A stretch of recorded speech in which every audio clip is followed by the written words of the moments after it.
साथ मौजूद हैं सीनियर एडवोकेट जुमान साहब, क्या कुछ कहना चाहेंगे प्रेस वार्ता के? देखिए, मैं बाज़ीत चेयरमैन पीर पंचायत ह्यूमन राइट्स ऑर्गेनाइजेशन और एक स्टूडेंट लॉ होने के नाते से मैं अपने ये प्रेस कॉन्फ्रेंस आज यहाँ खिताब पीर पंचाल की तरफ से ये तमाम एडवोकेटों का एक उन्होंने बनाया हुआ है ऑर्गेनाइजेशन है। तो ये जो 2-3 दिन से हम ये वाक़या सुन रहे हैं, महाराज मलिक साहब के जो MLA डोडा हैं या रक्षा अंतराबी साहिबा का जो कौमी निशान या नेशनल एम्बलम या राष्ट्रीय चिन्ह जिसके हवाले से एक इशू बना हुआ है पूरे जम्मू कश्मीर में और हिंदुस्तान में। तो सबसे पहले तो मैं महराज मलिक पे आता हूँ कि महराज मलिक हमारे डोडा के MLA हैं, इसमें भी कोई दो राय नहीं है। और उन्होंने जिस लैंग्वेज का इस्तेमाल किया, हम तो ये कह सकते हैं कि वो लैंग्वेज ठीक नहीं थी, ना शाइस्ता थी, मतलब सुलझी हुई नहीं थी जो अपने DC डोडा के बारे में कही। उस हद तक तो हम कहेंगे कि उन्होंने एक बासीत एक MLA एक जिन चुना हुआ नुमाइंदा होने के नाते MLA होने के नाते उन्होंने ये जो ज़बान इस्तेमाल की है ये अच्छी नहीं लगती है, एक शोभा नहीं देती है हमारे एक MLA से जो एक पूरी कॉन्स्टिट्यूएंसी को रिप्रेजेंट करता हो। ये तो एक तरफ का एक पहलू। अगर इसको अब दूसरी तरफ से देखें तो जिस तरीके से DC डोडा साहब DC डोडा जो हैं वो IAS ऑफिसर हैं, मैं उनकी बड़ी इज्जत करता हूँ, और जिस तरीके से उन्होंने इस चीज़ को बदले की भावना रख के कोई एक इंतकाम लेने के जज्बे से जिस तरीके से ये पब्लिक सेफ्टी एक्ट जो लगाया हुआ है, ये डोजर जो उन्होंने लिख के भेजा है असेंबली के अंदर, तो मैं समझता हूँ कि ये भी एक कुछ शाइस्ता अच्छा मुस्बत कदम नहीं है। एक आदमी एक अनपार्लियामेंट्री लैंग्वेज यूज़ करता है या वो उस मैयार पे नहीं उतरता है, वो सुलझी बात नहीं करता है, तो उस पर ये डोजर लगा देना, उस पर पब्लिक सेफ्टी एक्ट लगा देना, और यहाँ तक कि स्पीकर जो हमारे असेंबली के हैं रहीम राथर साहब, उनको भी कॉन्फिडेंस भी ना लेना, उनसे बात ना करना, ये भी एक काबिल मजम्मत एक्ट है। जिस तरीके से उन्होंने डोजर लगाया और उस पर पब्लिक सेफ्टी एक्ट लगाया, और किसी भी सूरत में ये जो पब्लिक सेफ्टी एक्ट है ये बनता नहीं है।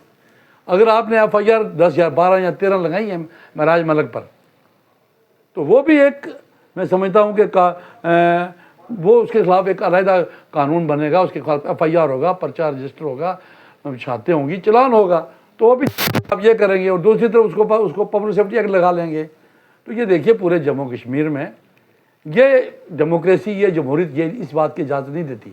हिंदुस्तान का आइन फ्रीडम ऑफ एक्सप्रेशन है, फ्रीडम ऑफ स्पीच है, और एक MLA को तो मिला हुआ है। आम आदमी भी अगर कोई आदमी अपना इजहार करे, कोई मांगे तो उसके बारे में इस किस्म का डोजर नहीं लगना चाहिए था। मैं नहायत ही अदब से लेफ्टिनेंट जनरल जम्मू कश्मीर के मनोज सिन्हा साहब से गुजारिश करूँगा कि आप इंटरवीन करें, देखें कि जमहूरियत जिंदा रहनी चाहिए, हिंदुस्तान का आइन जिंदा रहना चाहिए, law of the land must be maintained. कानून जो अगर होगा तो सब कुछ होगा, लेकिन एक बदले की भावना रख कर और एक खुल छूट दे देना कि किसी ऑफिसर को वो डोजर लगाए, वही कातिल वही मुनसब है, तो इंसाफ कहाँ से मिलेगा। इस उन्होंने नाशाइस्ता अल्फाज किया है, उसको भी हम कंडेम करते हैं, और हम भी ये मांग करते हैं लेफ्टिनेंट गवर्नर साहब से कि वो इंटरवेन करें और देखें कि इस तरीके से ये डोजर लगाने गलत है, और इसको इंटरवेन करके उसको जितनी जल्दी हो उसको आज़ाद करें। हाँ, दूसरा कोई जुर्म किया तो उसके खिलाफ उसको FIR लगाएं, उसको साबित करने होने के बाद उसको करार वाक़या सज़ा मिलनी चाहिए। लेकिन इस तरीके से आवाज़ बंद करनी, और पूरे जम्मू कश्मीर में एक पूरी अपोजिशन पार्टियों ने ये एक इशू बना लिया है, और ये इशू उस हद तक जायज़ है कि उसको नहीं जैसे लगना चाहिए था, और महराज मलिक को भी सुलझी हुई बात करनी चाहिए थी। तो ये मसला डिफ्यूज़ किया जा सकता है। मनोज सिन्हा साहब और हिंदुस्तान के होम मिनिस्टर साहब ये इंटरवीन करें, देखें और किस तरीके से इसको ख़त्म करें, डिफ्यूज़ करें।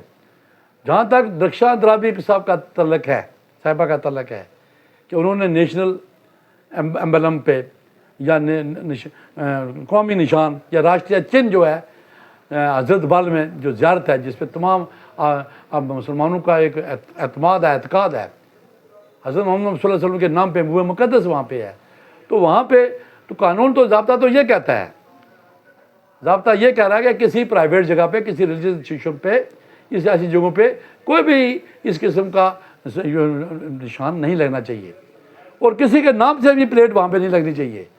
ये गलत है। लेकिन एक तरफ अगर ये बात हुई है तो मैं ये कहता हूँ कि दरख्शां अंद्राबी साहिबा को भी देखना चाहिए था। बिला शक उन्होंने काम किए, अच्छे काम किए होंगे, उन्होंने जाते हुए किए, अच्छी चेयरमैन साबित हुई होंगी।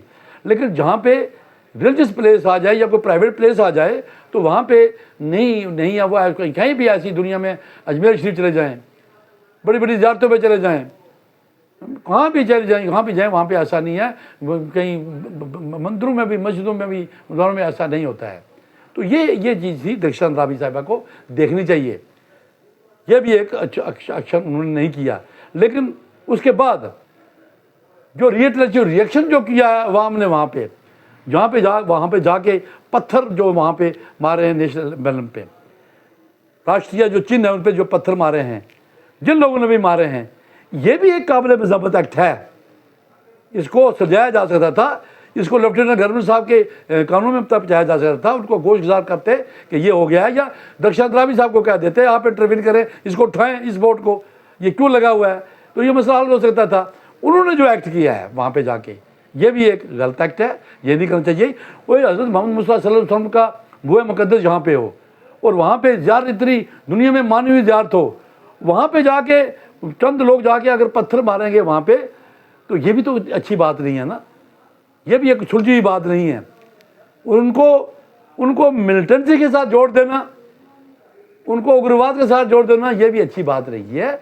ये एक जज्बात में लोगों ने वहाँ पे किया है, वो भी काबिल मज़म्मत एक्ट है। जो दरख्शां अंद्राबी साहिबा ने किया है वो भी, उसको भी नहीं करना चाहिए था, वो भी एक काबिल मज़म्मत एक्ट है। और मैं इन दोनों के लिए, जैसे उमर अब्दुल्ला साहब ने कहा है राज मलक के बारे में, या इसके बारे में बुए मुक़द्दस वो जहाँ ज़ियारत जो वहाँ पे ज़ियारत पर जो ये जंक्शन लगा हुआ है, वहाँ पे ये वहाँ पे ये वाक़या हुआ, उमर अब्दुल्ला साहब ने कहा कि ये फारूकुल्लाह साहब ने कहा कि मेरे वालिद साहब ने मैं यहाँ पे बनाया था, ये पैसा लोगों से लेके बनाया था। देखिए ये ज़ियारतें जो है ये सब लोगों की हैं, हिंदू मुसलमान सिख ईसाइयों सब की है। रहमतुल्लाह आलमीन बन के आए थे आक़ा दो जहां हज़रत मोहम्मद मुस्तफ़ा सल्लल्लाहु अलैहि वसल्लम, वो सब के लिए, जिन के लिए, परिंद के लिए, हवानात के लिए, नबातात के लिए, दो जहां के लिए आए थे। उनके आगे कोई नहीं था, सब बराबर हैं। तो वहाँ पे सियासी रोटियाँ भी नहीं सेकी जानी चाहिए। वहाँ पे अगर PDP को कैच करना चाहती है, सियासी रोटियाँ सेकती है, या दूसरी पार्टियाँ सेकती है, यह भी नहीं, ज़ियारत को ज़ियारत की नज़र से देखें और शरीयत और हदीस के मुताबिक चले, वहाँ पर भी उसको उस तरीके से देखें और इस चीज़ को जितनी जल्दी हो डिफ्यूज़ करें, नज़रअंदाज करें, माहौल को सही रास्ते पर लाएँ। इसी सूरत में किताब पीर पंचाल की तरफ से हम तमाम यहाँ के पुंछ की धरती की तरफ से, पुंछ के लोग, किताब पीर पंचाल के लोग, जम्मू के लोग, हम अपील करेंगे मनोज सिन्हा साहब से, उमर अब्दुल्ला साहब से कि यहाँ पे कोई ऐसी बात ना करें ब्यूरोक्रेसी में, इलेक्टेड लोगों में या रिलीजियस लोगों में, इस चीज़ को दरगुजर करें। लोगों में गलत मैसेज आता है, लोगों में इतना गलत मैसेज आएगा कि देखो हर जगह सियासत चल रही है, हर जगह इस किस्म की बातें हो रही हैं। तो इन दोनों बातों में मैं हिंदुस्तान के होम मिनिस्टर साहब से भी गुजारिश करूँगा, मनोज सिन्हा साहब से भी गुजारिश करूँगा कि वो बुर्दबारी से इस चीज़ को दोनों मसलों को हल करें, डिफ्यूज़ करें, इसको सही रास्ते पे लाएं ताकि लोग अमन की चैन रह सकें। आगे यहाँ पे बाढ़ आई हुई है, पूरा जम्मू और कश्मीर जो है बाढ़ में लिपटा हुआ है, सैंड लाइट हो रही है, क्लाउड ब्रस्ट हो रहे हैं और जगह जगह रास्ते बंद हुए हैं, सड़कों की बुरी हालत है। तो ये अटेंशन डिवर्ट होनी चाहिए हुकूमत की, लेफ्टिनेंट गवर्नर साहब की और मोहम्मद अब्दुल्ला साहब की कि ये लोगों के मसले हल करें, वहाँ पे राशन दें, लोग भूखमरी का शिकार हो रहे हैं। तो इन बातों की तरफ आप ये आएंगे, इनको तरीके से सुलझाएं, हल करें। तो इस मसले पर आप यहाँ पे आए, आपका बहुत बहुत शुक्रिया। ये बड़े इंपॉर्टेंट इशू लेके आए हुए हैं। किताब पीर पंचाल के लोग बेचैन दुखी होकर ये कह रहे हैं कि अमन लाएँ, शांति लाएँ, बात चल रहे हैं और मसले का हल करें।